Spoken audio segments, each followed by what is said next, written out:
Welcome to Peter and Ruffy's Football Show here on STV. The main talking points on tonight's programme. We will discuss Joey Barton. He is going to be talking about his future with Rangers.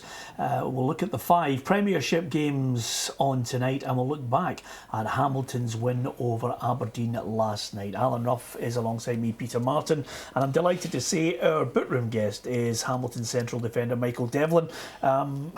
I thought it was a great performance by your guys last night. In the end, a penalty decided it.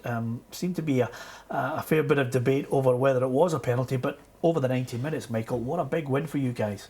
Yeah, it was a massive one.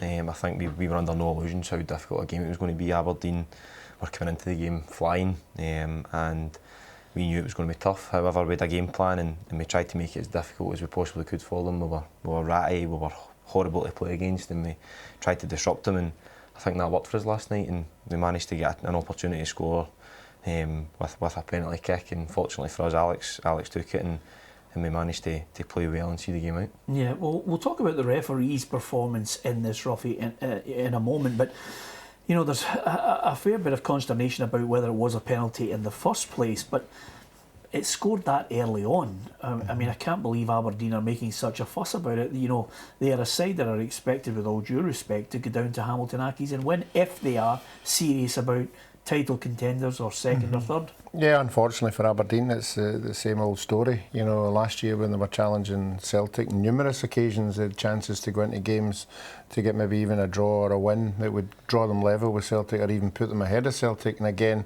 they've failed. And I think that's the thing that Derek will be worried about more than anything. But as you said, all credit to Hamilton.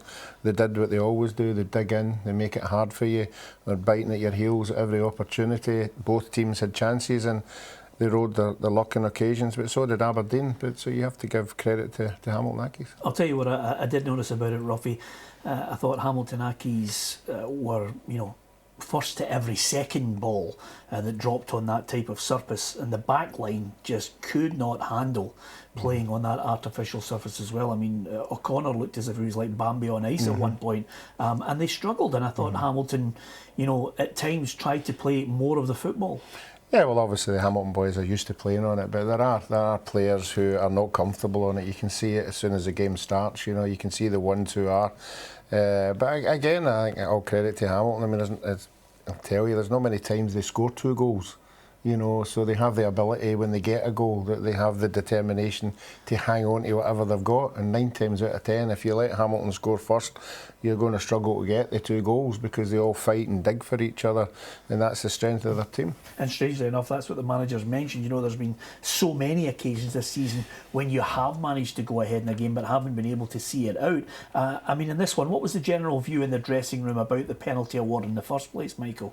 Originally, we felt it was a penalty. You know, I think even the Aberdeen players, nobody seemed to react in a way that would suggest it wasn't a penalty. So we felt it was a stonewall penalty. Having watched it back, it maybe does look a little soft, but we'll take that opportunity and try and capitalise on it. But I think that's been a problem for us this year, Peter, is we've not managed to kind of capitalise on the leads that we've took. I think every game bar one, we've took the lead in every single one of them, and unfortunately to only have come away with two victories is why before the game last night we were sitting down third bottom in the league in 10th. So it's something we need to try and improve, is that when we get the lead, we need to try and really put games to bed and take the opportunities when they come, and the opportunities have been coming. We've just unfortunately not been able to take them, and then switched off defensively a couple of times, and that's led to us not winning enough football matches. Yeah, I'll tell you what I did notice last night, Ruffy, which I think you know, at times, you know, we criticise referees heavily, but I think sometimes it seems to be the fashion just to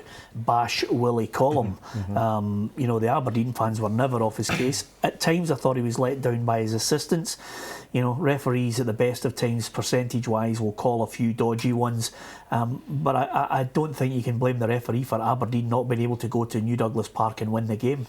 No, I wouldn't like to think Derek would. You know, obviously, when you're desperate, you know, you do shout and you try to claim for every wee thing that you think that you're going to get, so you claim for it. But I think most of it was in desperation last night. You know, there was people sliding all over the place, a couple of really good tackles. But I think Willie was right with the penalty.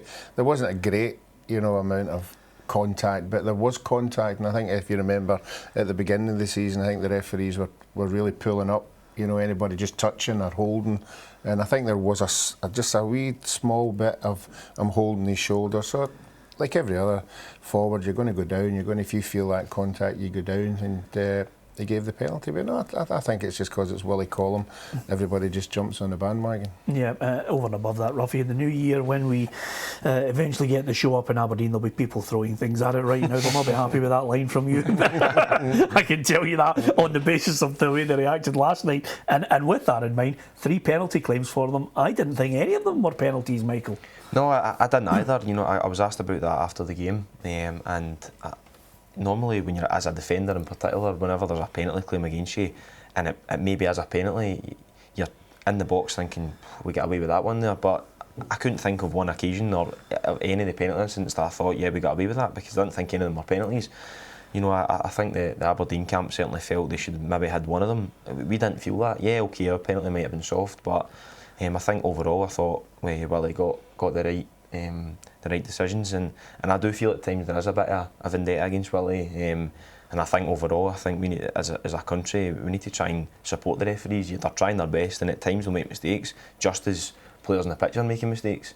So you know, I think we need to get behind them and stop kind of battering them constantly, because I feel that's a lot of the time what happens. And in particularly Willie's case, Willie's a top referee and does his utmost to perform at a high level week in, week out. Yeah. What about yourself? You've come back from an injury, and I think at a time when I felt as if you were really starting to cement yourself, you know, as people looking and saying he's regular every week. Yeah, unfortunately, about a year and a half ago, I tore my cruciate ligament, which was quite disruptive. I felt as collectively as a team we did a good season, and that's been a bit disruptive to me progressing as a player and within the team.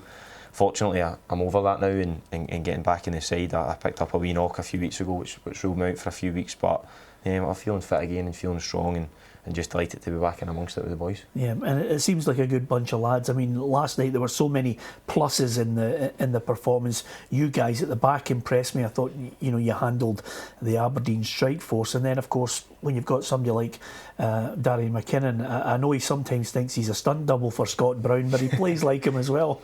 Yeah, I think Daz certainly looks up to Bruni, as he calls him. That's how he refers to him in the changing room. You know, he tells us every Christmas his wish list is the full Celtic kit with Brown at 8 in the back, and that's shorts and socks as well. By the way, I'll take the pelters that are going to come away from that. You're going to get pelters from that, awful. But no, Daz is a real stalwart in our team. You know, he goes about his business so well for us, and fortunately he makes it easy for the boys in front. He picks up everything that you mentioned there about the game last night, Peter. He gets in about it, he picks up the second balls, and he's been immense for us, and he always is, and he typifies Hamilton as a club. I think, you know, a guy who's came from a lower level and really established himself at this level, and is now a key player for us. So we need to keep performing at that level, and if we do, I think we'll be okay, and we'll win more than we'll lose, I think. Yeah, top 6, Dundee, Kilmarnock on the horizon. Are they games that the guys will consider winnable? Absolutely. I think more so than the game last night. At the start of the season, a club like ourselves will look at the games and say they're the games if you want to, you know, stay up in the Premier League and make sure you're there, then you need to try and win the games. Anything over and above that against your Celtics, Aberdeens and Hearts is a bonus. However, every other team in the league, we feel that on our day we can compete. That doesn't change our mentality when we play Aberdeen or Celtic. We will still try and get a positive result, but certainly the next 2 games are games we know we need to go and get good results in. Yeah, we're going to talk about Joey Barton in the next part of the programme, Ruffy. Just going into the break, yesterday we discussed the loss of Robert Snodgrass to the Scotland squad. As ever, Snoddy still confident that he can battle his way into contention for the England game. I think he might be just overly optimistic with an ankle ligament damage. Yeah, you would think so. As soon as you mention the word ligament, it seems as if you're out for a while. But you know, took a while to get back into full recovery the last time. It's a shame that he's got that again. Let's hope that it isn't as serious, and if there is any chance that we can get him back, because we really need him in that Scotland team. I think he's a superb performer. Yep, absolutely. OK, we'll talk about the Joey Barton situation as ever. We'll also look at the 5 games on offer in the Premiership tonight. I'm sure some of the managers would have been banking on Aberdeen doing the business against Hamilton. It's certainly a blow for some of the teams. Roughies, old side, Partick Thistle have a massive game at Dens Park. Can they get the win? We'll also discuss one of the all-time greats in one of possibly the greatest international sides of all time. Carlos Alberto sadly passed away yesterday. We'll get Ruffy's thoughts on the legend, and we'll also talk more football, including some games in the EFL Cup down south as well. Join us after the break with Michael Devlin.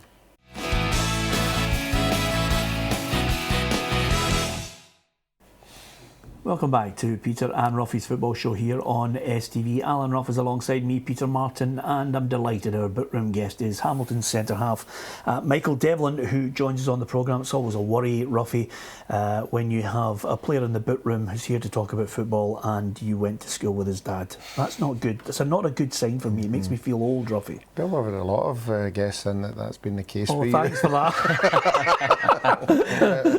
It is a bit worrying, isn't it? Ian McShane as well. Anyway, the good news is it must be worrying for your dad, because he could play a bit of football, but it must be galling for him that you are actually a professional footballer. Eh? That must stick in his throat, does it? Well, I think he's trying to live his professional football career through me a bit. You know, after every game I get my analysis and he likes to talk about it. But no, I think he's quite happy he gets to come and watch us every week. So. Isn't it amazing how all dads do that, Ruffy? Your dad used to follow you everywhere, just like Michael's dad. Yeah, I think my dad was a legend up in the Partick Thistle, up in the stand. You know, I could actually hear him myself. You know, that blaming everybody else but me. But that's the way dads are. Exactly. Can you tell Michael about the day that you were getting ready for a huge international match? Yeah, I think it's a great story. Yeah, I was getting ready for, I think it was Scotland versus Holland, and I had left him 2 tickets at the door, as you did in the old Hampden. There was a wee slot and you went up and asked for your tickets. And we were sitting and we were doing the warm-up. I think it was Jock Steen, it was doing the team talk, and the door jammed. And the staff security came in with my dad. My dad walked into the dressing room and says, I can't find my tickets. Can you imagine that happening now, Michael? Dear, good story, Ruffy. Still like it. OK, just before we get to the Joey Barton situation, which is slightly more serious, the Kilmarnock shirt sponsor, QTS, Alan McLeish, has called for Michael Johnson to step down at Kilmarnock. Easier said than done, Ruffy.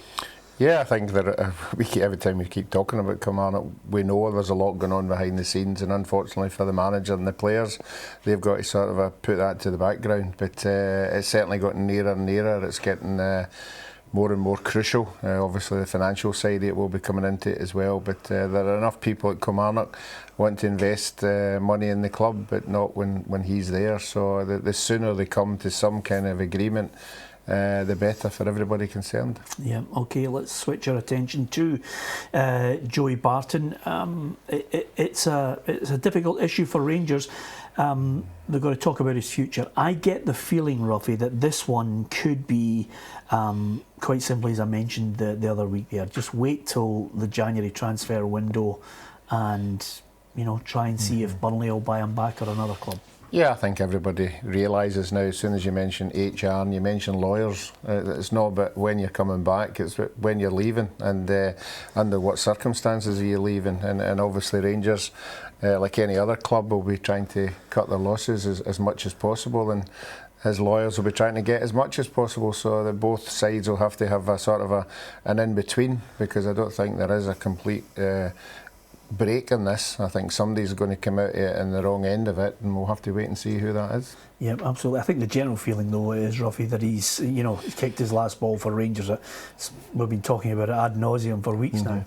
Yeah, I think so. And you would think when they go into the meeting, both parties will be sensible enough to come to an amicable agreement, because we're talking about a lot of money here, and Rangers at this moment in time can't be seen to be throwing away any more money fruitlessly. I don't think the new owners would do that, but I think they'll be hoping that the deal comes out on their side. Yeah, what did you make of him, Michael, on the park? Because you boys went to Ibrox and got a 1-1 draw.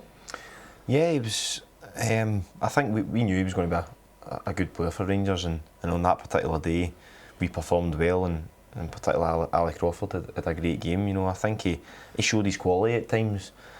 To me, he probably didn't look 100% match fit and quite ready to go. You know, as a team, we try and get in their face and make it hard for him, and probably maybe a guy like Joey Barton's not quite used to that.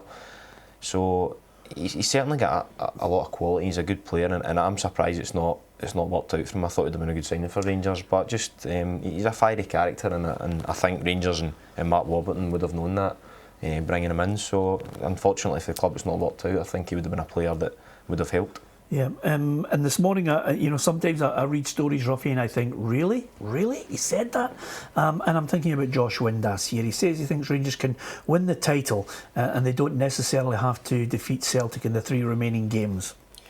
That would be a hard shift, I think, if he was saying to us that he's going to lose the next games against Celtic. I think there's a gap there already, you know, and the gap will get possibly bigger when Celtic play their games in hand. So, yeah, I think we'd have to get him in here, you know, to try and explain that one to us. But he would have to go on some massive run, you know, for that to happen. Yep, okay. But again, I'm sure there are some people who read it with great positivity. Whether it can happen or not, you can let us know at Peter and Ruffy on Twitter and at facebook.com/Peter and Ruffy. Let's cut to the chase of the fixtures tonight on offer.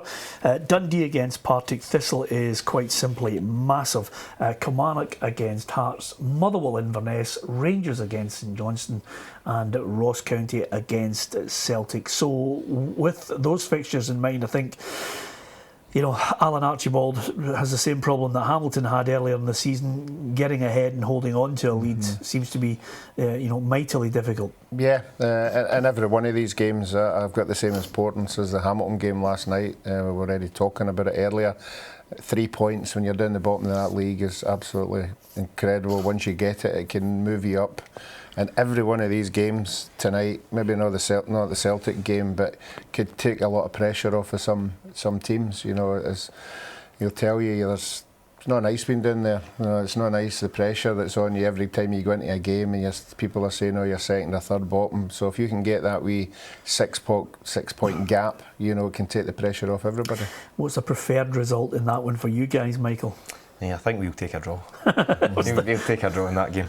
Yeah, Kilmarnock against Hearts, Ruffy. Interestingly enough, I mean, Robbie Neilson, again, much like Derek McInnes, they're asked the question, can you challenge Celtic? He has mentioned that he thinks they can challenge, and also Robbie Neilson reckons there are some players that would be able to do a turn in the Celtic side. Players here that could play with Celtic, you know, I think we do. We've got Arnold, Jim, Walker, guys like that, John Suter, you know, I think can get at that level. You know, our job is to try and source and recruit these guys without spending £3, £4, £5, £6 million. You know, and I think we've managed to do that, but we need to get a bigger group of these players, and we need to develop the players going through the academy. You know, we've got a couple just now that have come through and played, like your Pattersons, Walkers, Nicholsons, Hamilton, guys like this. You know, we've also got Beath, Smith, Zanata, but we hope will be the next batch that will come through. You know, and then look, it takes the club's only been back on its feet 2 and a bit years. You know, so we're investing heavily in academy, and we've got a good group at 16s that are coming through. We've got 4 in the national setup, and then we've got below that we've got some really good players coming through as well. So, you know, it's going to take time for these guys to come through, but we hope that as they progress, we can recruit as well, and we can form a team that can challenge at some point. I'm not so sure they can actually challenge Celtic, Ruffy. I still think they can be best of the rest, which is, you know, I'm tipping them to be second. They've got to go to Killie and win if they're going to do that.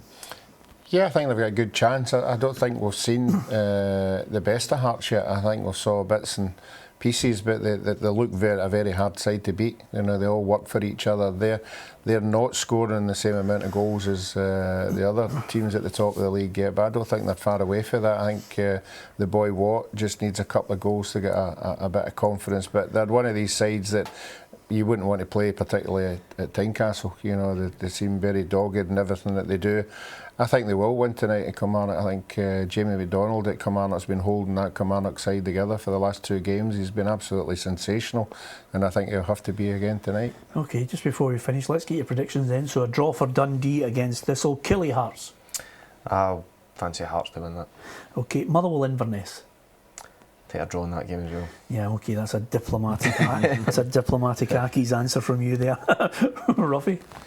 Which game? Motherwell Inverness. Motherwell. Rangers St Johnstone. Rangers. Rangers as well. Ross County Celtic. I can't see past a Celtic one though. Celtic for me. Okay. Listen, we're going to finish the show. We would have actually put it in last night, but I don't want to miss out on the chance. Ruffy, Michael won't know this, but his dad almost certainly will. Carlos Alberto, scorer of one of the most iconic goals in World Cup history. Yeah, I remember, I think it was yourself, interviewed Pele when he spoke about that goal. It was the fourth goal.